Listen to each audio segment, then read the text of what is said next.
Atas petunjuk penyelamat kita dan menurut ajaran ilahi, maka beranilah kita bernyanyi.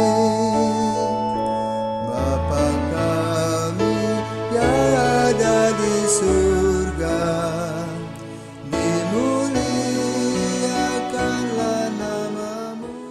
Saudara-saudari terkasih, selamat pagi, salam jumpa lagi dalam Sabda Siap Saji Selasa 23 November 2021. Hari biasa Minggu, biasa ke-34. Mari kita berdoa dalam nama Bapa, Putra, dan Roh Kudus. Amin. Allah Bapa kekal Maha Kuasa, Engkau menghendaki mendirikan kerajaan yang akan tetap lestari melalui Yesus Mesias hamba-Mu. Perkenankan kami melaksanakan sabda janjinya yang memberi kesaksian dalam segala tingkah laku kami. Demi Kristus Putra-Mu dan pengantara kami, kini dan sepanjang masa. Amin. Tuhan bersamamu dan bersama rohmu. Inilah Injil Yesus Kristus menurut Lukas. Dimuliakanlah Tuhan. Lukas bab 21 ayat 5 sampai dengan 11. Ketika itu beberapa orang berbicara tentang bait Allah dan mengagumi bangunan yang dihiasi dengan batu indah dan berbagai macam barang persembahan. Tetapi Yesus berkata kepada mereka, akan tiba harinya segala yang kalian lihat di sini diruntuhkan dan tidak akan ada satu batu pun dibiarkan terletak di atas batu yang lain. Lalu murid-murid bertanya, Guru, dan apakah tandanya kalau itu Jawab Yesus, waspadalah, jangan sampai kalian disesatkan. Sebab banyak orang akan datang dengan memakai namaku dan berkata, akulah dia. Dan saatnya sudah dekat, janganlah kalian mengikuti mereka. Dan bila kalian mendengar kabar tentang perang dan pemberontakan, janganlah kalian terkejut. Sebab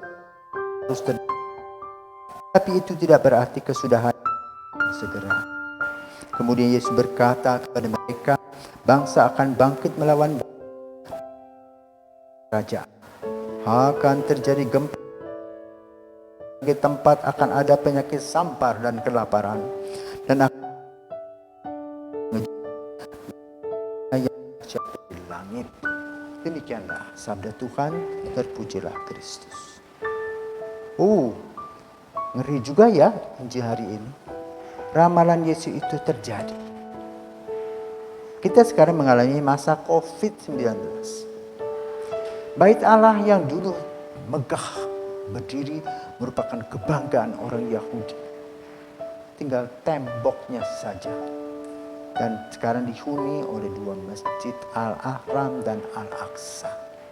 Lalu di manakah orang Israel, orang Yahudi berdoa? Di tembok yang disebut tembok ratapan. Jadi ramalan Yesus betul terjadi. Nah, saudaraku terkasih, kadang-kadang kita sibuk dengan barang-barang yang berbentuk duniawi, bangunan-bangunan.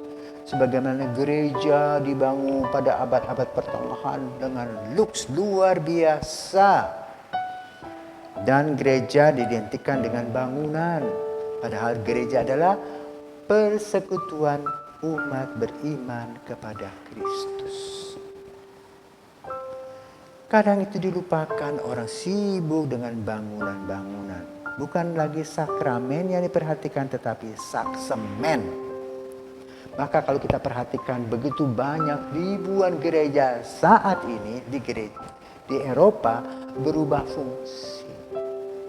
Ada yang menjadi masjid, ada yang menjadi toko, menjadi butik, museum, bahkan tempat-tempat yang kurang senonoh. Juga bar-bar dan sebagainya. Kalimat yang dikatakan oleh Yesus terjadi. Karena itu yang paling utama dan penting adalah mendirikan gereja. Yang berarti persekutuan umat beriman kepada Kristus. Dan ternyata gereja dalam arti ini di sebagian tempat sudah sirna. sebagai orang sudah tidak percaya kepada Tuhan. Maka mereka meninggalkan gereja dengan alasan, wah, hidup gereja sebagai seorang anggota gereja berat, dipotong pajak gereja. Lebih baik mengundurkan diri, tidak menjadi anggota gereja lagi, dan uang itu bisa dipakai untuk pribadi. Beda pikir, beda pandang. Dulu orang-orang tua mengajarkan kepada kita bagaimana kita harus hidup sosial, membantu gereja, entah dengan kolekte, entah apa yang kita dapatkan, karena yang kita dapatkan itu berasal dari yang di atas. Tapi sekarang orang jatuh pada egoisme. Terlebih dengan perkembangan dunia yang semakin canggih, orang hanya pikir individu dirinya sendiri, tidak berpikir tentang orang lain. Maka juga iman juga dikatakan sebagai iman pribadi. Aku mau ke gereja atau tidak itu urusanku. Dan ini merupakan gejala. Bukan hanya di Eropa, di Indonesia pun sudah mulai. Banyak orang, banyak anak yang sudah tidak mau ke gereja. Karena itu dampak dari live streaming mass nanti setelah COVID-19 ini dapat kita amati dan dapat kita lihat, kita analisa. Semoga masih ada kesadaran untuk hidup menggereja. Karena apa? Menghidup menggereja merupakan persekutuan, kerelaan.